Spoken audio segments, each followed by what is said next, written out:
ఈ వాక్యాన్ని వీక్షిస్తున్న సహోదరి సహోదరులందరికీ క్రీస్తు పేరట వందనములు. ఈరోజు వాక్యం ద్వారా దేవుడు మనతో చెప్తున్న మాట, నేను నీ ఉపదేశములను ధ్యానించుచున్నాను. గర్విష్ఠులు నా మీద అబద్ధములాడినందుకు వారు సిగ్గుపడదురుగాక. కీర్తన గ్రంథము 119:78.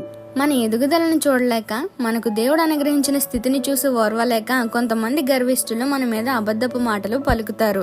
అటువంటి వారు ప్రతి ఒక్కరి జీవితంలోనూ ఎదురై ఉంటారు. మీ మీద అబద్ధపు సాక్ష్యాలు పలుకుతున్నారని చింతించకండి. అటువంటి వారు సిగ్గుపడే విధంగా దేవుడే వారికి సమాధానం చెప్తారు.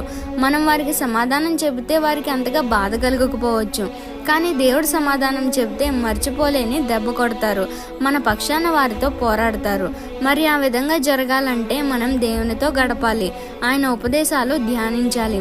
అప్పుడే దేవుడు మన పక్షాన ఉండి కార్యం చేస్తారు. నీవు కలిగి ఉన్న ప్రతి భయానికి దేవుడే సమాధానం చెప్తారు. కానీ మనం ఆయనతో స్నేహం చేసినప్పుడు ఇవన్నీ జరుగుతాయి.